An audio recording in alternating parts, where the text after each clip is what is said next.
그렇죠. 이게 군인이라고 하려면 뭔가 목적이 있어야 될 텐데 네.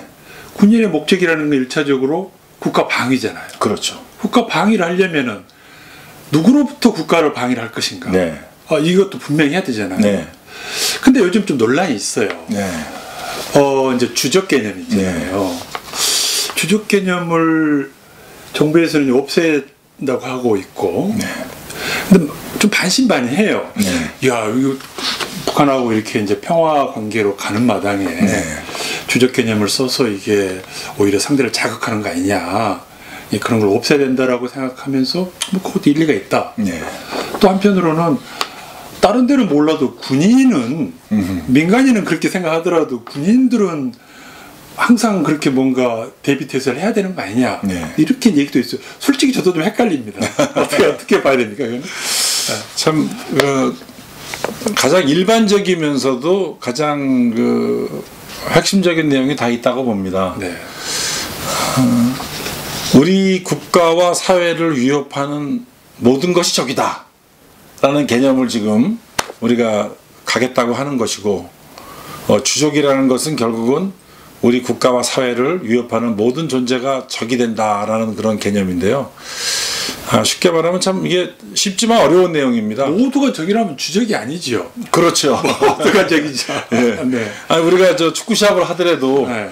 상대 팀이 있어야 네. 상대 팀에 대한 분석을 해서 거기에 대한 공격 전략이라든가 네. 뭐 세트피스라든가 이런 전략을 구사하지 않습니까? 네. 근데 전 세계 모든 축구팀이 다 우리의 상대다 라는 이런 개념을 설정해 버리면 우리가 준비해야 될 게 너무 많든가 아예 없든가 둘 중에 하나죠. 그렇게 설명을 드리니까 확실하네요. 네, 그러면 네. 뭘 해야 되는 거냐 지금 이 시점에서. 그래서 그런 개념이라고 볼 수 있는데요. 그 손자병법 네. 뭐 다들 많이 아시잖아요. 네. 거기에 보면은 적을 알고 나를 알면은 뭐 100번 싸워도 100번 이긴다 뭐 이런 이제 개념이 있는데, 우선 적이 누군지를 모르는데 어떻게 적을 아느냐라는 문제가 봉착이 되는 거죠. 네. 그러니까 뭔가의 그 대비 태세를 갖추고 어떤 위기 시에 군이 신속하게 움직일 수 있는 준비를 갖추려고 그러면 어떠한 위협이 우선순위라는 게 정해져야 될 겁니다. 네. 근데 그 전체를 다 위협이라고 논다면은 전 세계 국가를 다 적으로 볼 거냐. 어차피 위협은 어떤 분야에서든 다 생길 수가 있는 건데 그거는 사실상 어렵겠죠.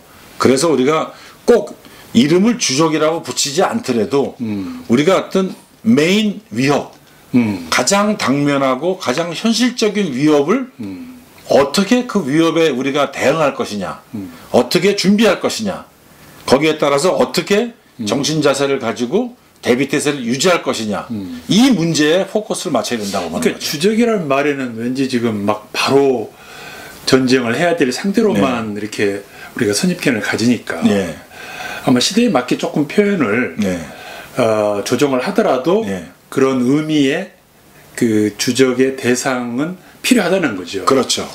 예. 용어는 조금 순화를 하더라도. 그래야 우리가 대비태세를 갖출 수가 있어요. 그러니까 그 축구하고 비교하니까 분명히 이해가 돼요. 예, 예. 아니 우리가 독일하고 싸울 때하고 뭐 저기 동남아시아 국가들하고 싸울 때하고는 네. 우리가 펼치는 전략과 전술이 틀리지 않습니까? 그러니까 나름대로 용어 순화를 하더라도 설정하는 거하고 네. 아예 그냥 그게 없이 예. 해보려는 거는 차이가 완전히 다르다는 거죠. 행동의 구심점이 사라지니까. 구심점이 사라지고 예. 작전이랄지 준비를 뭘 해야 될지도 그렇죠. 기준이 예. 없어져 버린다 이거죠. 그렇죠. 아마 우리가 통일이 된다면 네.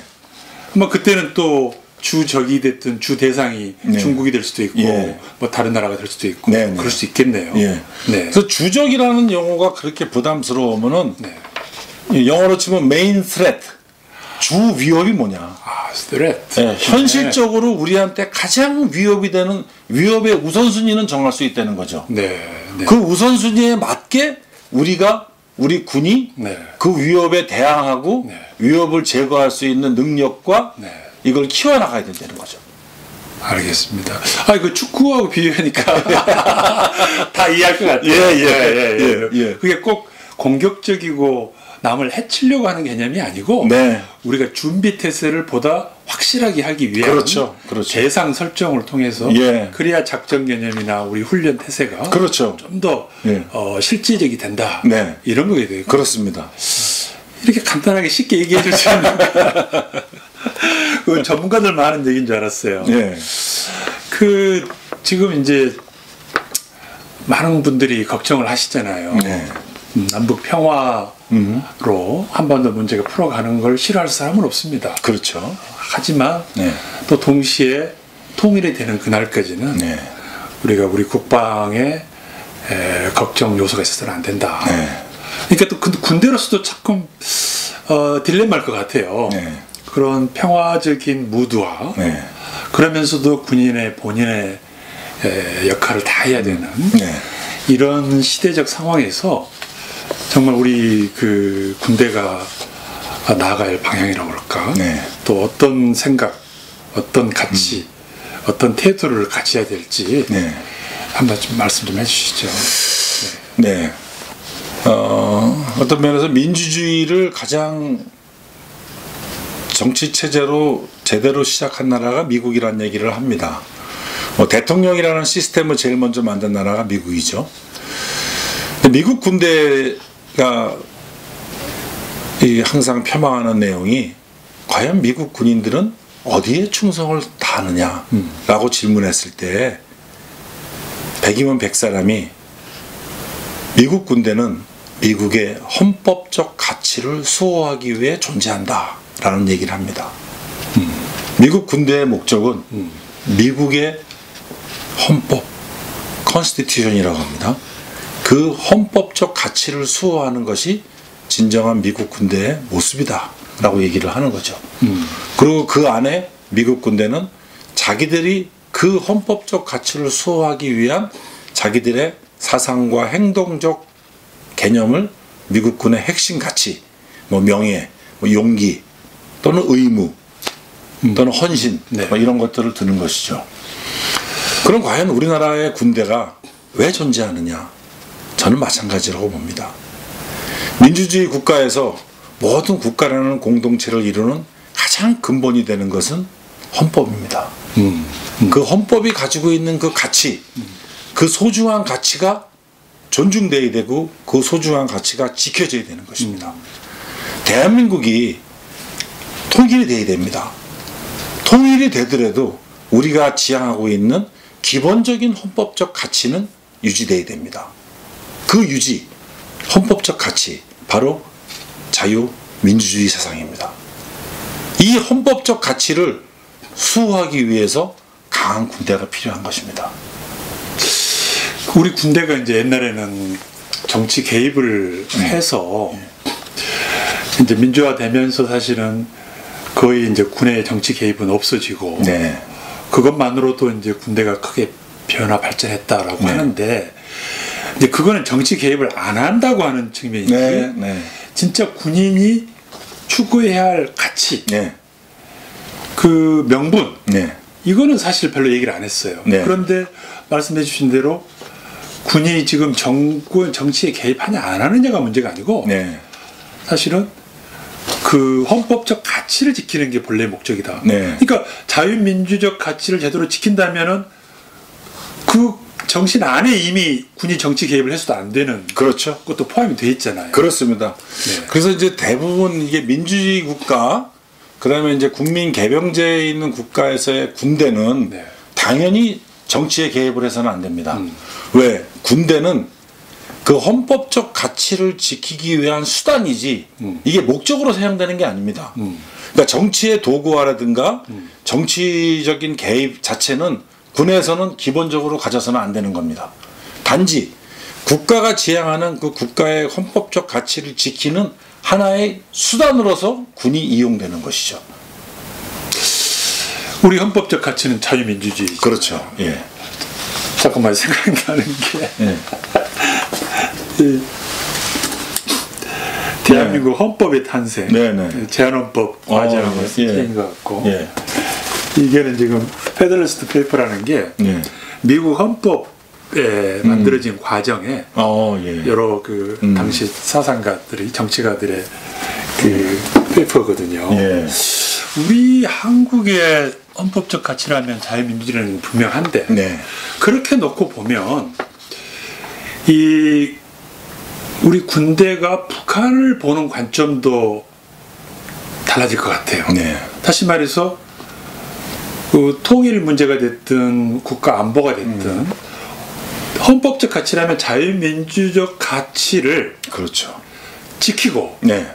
또 이북에 있는 네. 우리 동포들한테까지도 확산할 수 있는 그렇죠. 그게 일관되게 적용이 될 수 있겠네요. 그러면. 당연하죠.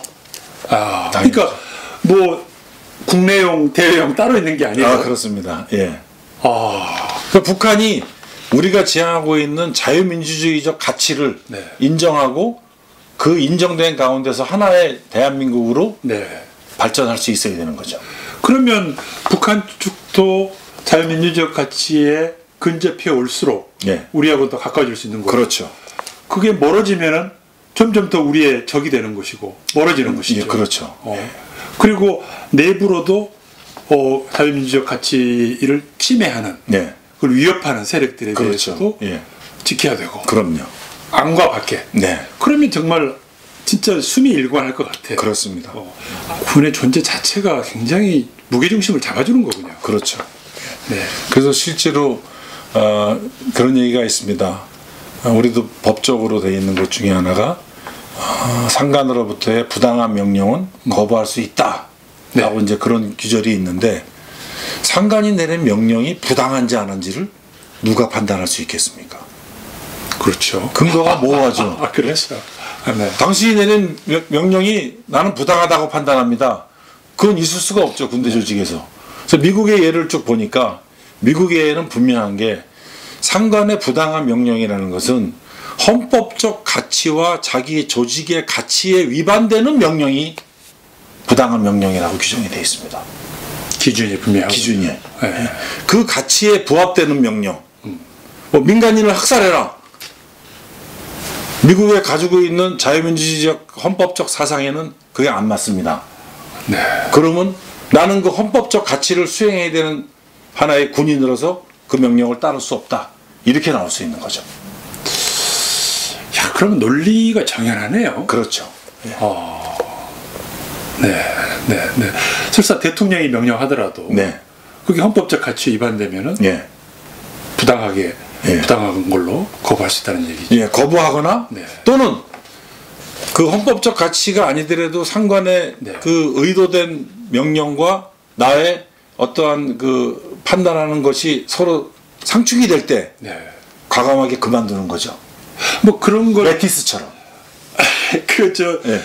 미국 영화로 하나 예를 좀 들어보시면 더 이해가 빠를 것 같아요. 그런 것들이 이제 그 잠수함 영화 같은 경우는 이제 크림슨 타이드. 맞아요. 그러니까 함장과 부함장과의 예. 그 핵 미사일을 쏘는 문제 가지고 이제 충돌을 하게 되는 경우가 네. 생기는 겁니다. 네. 함장은 미사일을 쏴야 된다라고 생각을 하는 거고, 예. 부함장은 아직까지 상부의 명령이 애매한 부분이 있다. 네. 확인해보고 쏘자. 왜? 이것을 확인 안 하면은 이것은 3차 세계대전을 일으키고 네. 엄청난 대량 민간인이 살상을 당할 수 있기 때문에 네. 이거는 굉장히 위험한 문제다. 그래서 서로 간에 그것을 놓고 이제 이 주도권 싸움을 벌이다가 마지막에는 그 부함장이 옳았다는 것이 판단이 되죠. 실제로 현장에서는 쉽지 않은 문제가 될 수 있는데요. 네.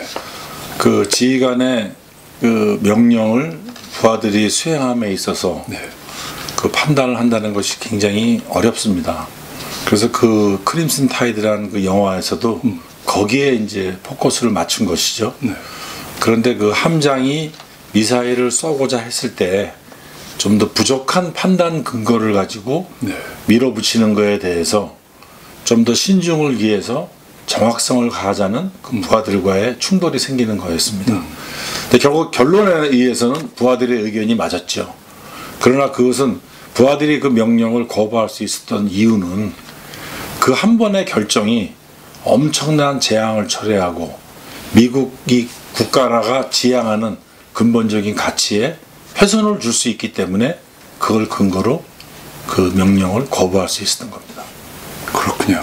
네. 오늘 제동님 말씀을 제가 이해한 걸로 다시 한번 정리를 해보면,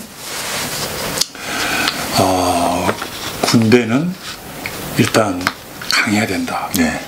강하기 위해서는 용기가 있어야 되고 네. 또 군인들 스스로가 그 명예를 존중하는 그런 네. 문화가 있어야 된다. 네. 근데 용기, 명예 이런 것들을 지키기 위해서는 그 더 상위의 가치가 있어야 된다. 네. 상위의 가치. 네. 그거는 개인적으로는 자기 스스로의 네. 신도, 네. 남이 보지 않는 속에서도 자기 명예를 지키는. 네. 그 다음에 용기. 용기라는 것은 자기의 많은 유혹을 이겨내는 힘. 그렇죠. 그런 것도 있고 또 국가적으로는 헌법적 가치를 네. 자기가 옹호한다는 그렇죠. 그런 강한 신념이 있어야 네. 바로 강한 군대가 될 수 있다. 네. 강한 군대라는 게 꼭 무슨 무기만 있어고 네. 되는 건 아니다. 네. 그런 정신적 가치가 중요하다. 네, 그렇습니다. 이렇게 이해를 했는데 아주 퍼펙트합니다. 퍼펙트합니다.